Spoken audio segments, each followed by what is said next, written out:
Saludos cordiales. En el presente video se verá el trabajo con simulador sobre el tema de vectores y su aplicación en la ingeniería de sistemas, contando con la siguiente estructura: objetivos, marco teórico, simulación, conclusiones y bibliografía.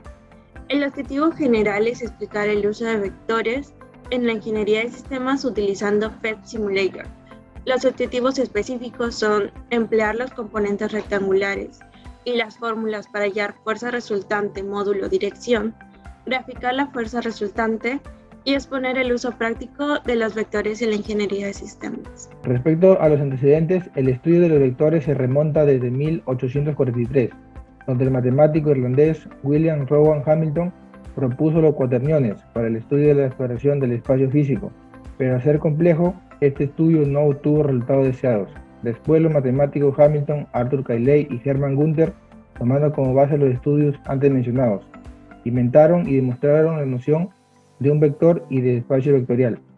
Estos estudios revolucionaron el gran desarrollo de la física, surgiendo la definición completa de un vector, donde señala que es un conjunto formado por elementos que representan dimensiones del mundo real.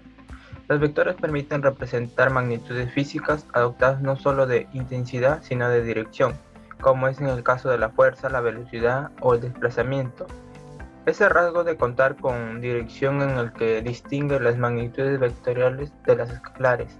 Además, son uno de los temas que presentan gran importancia en ciencias como física y matemáticas. No obstante, su aplicación, dominio y comprensión son relevantes también en otras áreas, aunque su trascendencia es subestimada en estas últimas. Según Montiel en el año 2016 y Rojas en el año 2021, el vector se caracteriza por poseer 4 puntos exactos, ¿no? El primero, que es el punto de aplicación u origen, es el punto de partida, se podría decir, la magnitud o módulo, que representa el valor que es la longitud del vector, se podría decir que es su distancia, ¿no? La dirección, que indica la línea sobre la cual actúa dicho vector, y por último el sentido, que indica hacia dónde actúa el vector, ¿no? Puede ser positivo o puede ser también negativo. Como podemos observar en la imagen, vemos un vector que está en el eje X, XY, ¿no? Donde nos representa el módulo, nos representa también su sentido y su dirección, ¿no? ¿Cómo lo escribimos de una manera lógica, se podría decir? A y una rayita arriba, ¿no? A mayúscula siempre. Y se lee el vector A. Su origen indica el punto de partida, en este caso, el módulo indica el tamaño o intensidad del vector, ¿no? Podemos ver cómo está la escritura entre corchetes la A, y se lee el módulo del vector A. El sentido, que indica hacia dónde apunta el vector, en qué dirección, y la dirección, que indica la inclinación del vector y se mide con respecto al eje X, en forma antihoraria, ¿no? La forma antihoraria es por la izquierda, ¿no? Entonces es en este sentido donde se va a medir con respecto al eje X la dirección del vector. Tipos de vectores. Tenemos a los libres, los cuales se pueden deslizar a lo largo de sus direcciones o hacia sus rectas paralelas. Luego están los de posición o fijo, que contrario a las libres no se pueden mover porque su origen está establecido y suelen ser el par de coordenadas 0, 0. Coplanales. Estos son los vectores que se encuentran contenidos en un mismo plano, de lo contrario vendrían a ser no coplanares. En los sistemas de vectores tenemos a los colineales, los cuales se encuentran contenidos en una misma línea de acción. Paralelas, como su propio nombre lo dice, solamente pasa si las rectas que contienen a estos vectores son paralelas. Y los concurrentes, que son los que vamos a utilizar para el simulador, vendrían a ser cuando sus líneas de acción concurren en un mismo punto. Ahora tenemos la suma de vectores. En la suma de vectores tenemos el método del triángulo y el método del paralelogramo. En el método del triángulo es válido solamente para dos vectores coplanares y los concurrentes. En el siguiente gráfico tenemos al vector A y al vector B, donde se suman. Vector A y vector B. Tenemos acá un módulo que es también la resultante o la suma total, y formamos un triángulo. Aquí tenemos el ángulo de alfa, el ángulo de beta y el ángulo de gamma, donde tenemos que vector R o la resultante es igual al vector A más el vector B. esto siendo igual al vector S, que es la suma total. También para hallar la resultante se aplica la ley de Lamy o de senos. Aquí tenemos el módulo de R sobre seno de beta, esto es igual al módulo de A sobre el seno de gamma, siendo igual al módulo de B sobre el seno de alfa. Para el método del paralelogramo tenemos el siguiente gráfico, donde estamos sumando el vector A más el vector B. Si bien el nombre lo dice paralelo, entonces, ¿qué hacemos aquí? Al vector A le formamos una línea paralela, que le ubicamos al finalizar el vector B.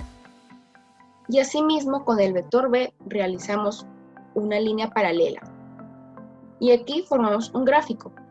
Entonces, su módulo empieza desde el inicio de cada vector hacia el finalizar el gráfico.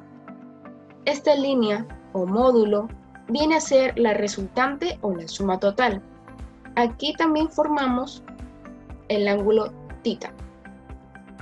Para hallar también esto tenemos una fórmula donde lo podemos realizar de forma analítica, que tenemos aquí R o la resultante es igual a raíz cuadrada de A al cuadrado, donde A es el vector A. Si nos diesen un dato, lo reemplazamos más B al cuadrado más 2A por B más el coseno de θ, que es el que hemos formado. También tenemos el vector diferencia. El vector diferencia, tenemos aquí el vector A y el vector B. Estos ya no se suman, se restan. Por eso es que el vector D de diferencia es diferente la dirección. Pero también lo podemos realizar de forma analítica. Veamos. Tenemos raíz cuadrada de A elevado al cuadrado más B elevado al cuadrado menos 2A por B más el coseno de θ. Y así podemos realizar diferentes operaciones en los vectores. A fin de cumplir los objetivos previamente expuestos, ya sea su objetivo general o objetivos específicos, se planteó un problema para demostrar lo aprendido en la asignatura de Física 1 en cuestión del tema vectores, y también para dar énfasis y demostrar la aplicación que tienen estos mismos en la carrera de Ingeniería en Sistemas. La situación planteada es la siguiente. Se pide hallar la fuerza resultante que se mostrará en el electrocardiograma de un paciente sometido a estudios clínicos, en este caso la fuerza resultante de las fuerzas eléctricas del corazón. Identificamos rápidamente en este caso que se nos da el vector 1 y el vector 2 ya despejados, y el vector 4, diferentes vectores, están con la misma coloración, de la cual debemos hallar su resultante, y lo propio con el vector 3, que en este caso representan los vectores de las fuerzas, en este caso de la aurícula y del ventrículo respectivamente. ¿Sí? Como es lógico, se hizo énfasis en una primera instancia a los valores representados en este caso para las aurículas, aurícula derecha y aurícula izquierda del corazón, en este caso del paciente X. Se recalca además que la expresión de las fuerzas está dada en notación científica por el tamaño pequeño que en este caso es representado, y que ha sido expresado en newtons en este valor a fin de mantener precisamente esta unidad, los newtons, y respetar así el sistema internacional, las unidades del sistema internacional. Para dar solución al presente problema se hizo uso de un simulador, en este caso enfocado en la solución de vectores, en este caso en la suma vectorial. No obstante, dicho simulador emite ya las respuestas dadas de forma directa, las fuerzas resultantes de forma directa, con el objetivo de evidenciar también que se domina en este caso el hallado de las fuerzas resultantes. Se explicará paralelamente y se recordará además cómo es que se encuentra el módulo y la dirección de una fuerza resultante de X vectores. En este caso, la obtención de una fuerza resultante ha de recordarse que se hace en dos instancias. En una primera, se tienen que identificar cuáles son los vectores que interactúan en el eje X y en el XY, teniendo que hacerse las respectivas descomposiciones rectangulares para poder hallarse posteriormente de la identificación de los vectores que actúan en X y en Y, las fuerzas resultantes en los respectivos ejes. Posteriormente, para hallar el módulo de la fuerza resultante, lo que se hacía o lo que se debe hacer es igualar este mismo a la siguiente expresión: raíz cuadrada de las fuerzas resultantes de X al cuadrado más las fuerzas resultantes de Y al cuadrado ya halladas previamente. Una vez hecho esa operación, se puede hallar en este caso el módulo resultante de cualquier suma de vectores. Y posteriormente, para hallar la dirección, se debe tener en cuenta también lo mencionado en las distintas clases de la asignatura Física 1 y de los conceptos básicos explicados. En este caso, el cuadrante determinará cuál es la operación que se debe realizar. En este caso, al estar en el cuadrante número 2, se debe hallar primero un ángulo auxiliar, un ángulo alfa, que se encontrará gracias a la aplicación de la cotangente multiplicado entre la fuerza resultante de Y sobre la fuerza resultante de X. Y el vector hallado, el ángulo hallado, debe ser restado con 180 grados para finalmente dar la dirección de la fuerza resultante. Bien, en este caso, ya haciendo uso del simulador y dirigiéndonos a este mismo, daremos contestación a la situación planteada. Ya en el simulador, que en este caso es denominado PET Simulator, se hace la respectiva suma de vectores. En este caso, en una primera instancia, se planteó la suma de vectores, la suma vectorial de las fuerzas de la aurícula derecha y posteriormente de la aurícula izquierda. En este caso, en la fuerza resultante de la aurícula derecha, se tuvo como resultado el siguiente vector, que tiene como módulo 19,8 newtons y una dirección de 40,9. Recalcando además que todo lo expuesto está siendo aumentado en 8x respecto al tamaño original. Posteriormente, en las fuerzas resultantes de los vectores de la aurícula izquierda, se obtuvo un vector cuyo módulo es 18 newtons y en este caso la dirección que está expresada en pantalla. Una vez hallado ambos vectores, la sumatoria de ambos vectores, tanto de la aurícula derecha como de la aurícula izquierda, se procedió a hacer la sumatoria final para obtener un vector que represente en este caso simplemente a las aurículas, ambas aurículas. Y se obtuvo el presente vector, que en este caso es de módulo 6,3 y posee una dirección de 108,4. Dicho vector puede ser verificado en el planteamiento del problema, que como se ven, muestra un vector resultante que debe tener la siguiente forma. Y en comparación a lo hallado gracias al simulador, se observa que los cálculos han sido correctos. Bien, tras haber hecho los cálculos respectivos no solamente del vector 4 en este caso, sino también del vector 3 que corresponde a los ventrículos, y con el fin de no dilatar tanto el tiempo, se dio contestación ya a la pregunta planteada. En este caso era hallar las fuerzas resultantes de los vectores, que en este caso estaban como 3 y 4 respectivamente, obteniéndose como resultado, en notación científica nuevamente, que el vector 3 es igual a 6,3 por 10 elevado a la menos 4 newtons, y el vector 4, que representa las aurículas, a 1,7 por 10 a la menos 4 newtons. Bien, con esto ya se habría dado contestación al problema, pero queda aún la duda y la incógnita. ¿Cómo estos vectores hallados se pueden relacionar con la carrera de Ingeniería de Sistemas, o cómo se aplican en la misma? Pues bien, para ello se ponen los siguientes gráficos. En pantalla se observa un electrocardiograma que ha sido mencionado precisamente en el planteamiento del problema creado. Pero, ¿qué tiene que ver los vectores, en este caso hallados en el problema, con este electrocardiograma? Pues bien, estas ondas han sido creadas gracias a los vectores y que a su vez permiten ver si es que una persona está en óptimo estado de salud, hablando en términos cardíacos o no. En este caso, los distintos puntos, como lo son P, Q, R y S, han sido obtenidos gracias a las derivaciones de los vectores hallados previamente en el problema, tanto del vector 4 como el vector 3, y tanto como del vector 1 y vector 2 que ya han sido dados en el problema. Y esto a su vez es visto actualmente en el contexto de pandemia, en situaciones como la medición de oxígeno en sangre, que es realizado gracias a la pulsioximetría o al pulsioxímetro, que es muy comúnmente visto hoy en casa, que no solamente registra un electrocardiograma o permite ver el electrocardiograma del paciente, sino que también permite ver las pulsaciones de nuestro corazón y también el nivel de oxígeno en sangre. Pero ¿qué tiene que ver todo esto con la ingeniería de sistemas? ¿Cómo se relaciona los vectores y cómo se relaciona en este caso también el electrocardiograma que se ha mencionado con la ingeniería de sistemas?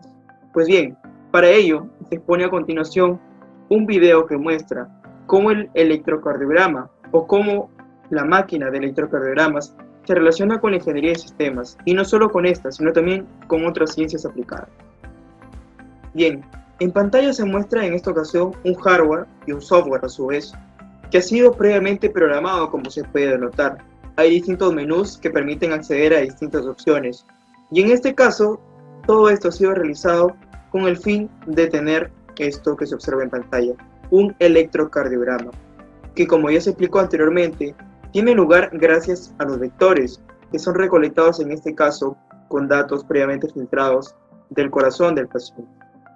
Y con esto se evidencia que los vectores tienen importancia y son aplicables en la ingeniería de sistemas, puesto que sin el cálculo de estos y sin la existencia de los mismos, sin la concepción de estos, no se podría crear, no se podría programar distintos programas que permitan solucionar diversas situaciones o atender a diversas situaciones de la vida diaria. Y con esto no solo queda evidenciado que los vectores tienen implicancia, son aplicables y tienen importancia en la ingeniería de sistemas, queda evidenciado también que la ingeniería de sistemas y los vectores específicamente tienen relación no solamente con matemáticas y con física, como comúnmente se tiene pensado, sino que también tiene relación con ciencias como la ingeniería de sistemas, en áreas como la programación, la electrónica, y a su vez tiene importancia en ciencias como las ciencias médicas, denotando así la gran importancia que tiene el tema expuesto. Tras todo lo mencionado previamente, tras ya haber dado solución al problema en cuestión y tras haber orientado también ya los conocimientos de vectores, en una primera instancia al electrocardiograma y en una segunda a la máquina que ejecuta o que permite dar vista a estos electrocardiogramas, evidenciar la relación que tienen los vectores con la ingeniería de sistemas y la importancia que tiene este tema no solamente en las ciencias físicas y exactas como las matemáticas y la mencionada física previamente también, sino también que tiene relación con la ingeniería de sistemas y con inclusive ciencias como las ciencias médicas. Tras todo ello, se pondrán a continuación 3 conclusiones específicas y una nacida del objetivo general que ha sido expuesto ya previamente. Al finalizar el trabajo, concluimos que el uso del simulador PHT Simulator nos facilitó mucho la resolución del ejercicio planteado, permitiendo hallar los resultantes de las fuerzas eléctricas del corazón involucradas en un electrocardiograma en el que se aplica la programación, lo cual evidencia la relación que tienen los vectores con nuestra carrera que es de Ingeniería de Sistemas. También concluimos que para la resolución de este ejercicio se aplicó el uso de componentes rectangulares y las fórmulas enseñadas en clase para hallar la fuerza resultante, su módulo y su dirección en los distintos vectores señalados en el gráfico del corazón. También se graficó la fuerza resultante en el simulador PHT, lo cual nos facilitó mucho la resolución de este ejercicio. Y por último, en el video expuesto al final queda evidencia del uso y la aplicación de vectores en la carrera de Ingeniería de Sistemas, específicamente en el campo de programación, que en combinación con otras áreas, como la electrónica, pueden dar origen a la creación de sistemas o programas útiles en otras ciencias como las médicas. Tal es el caso de la máquina de electrocardiogramas. Muchas gracias.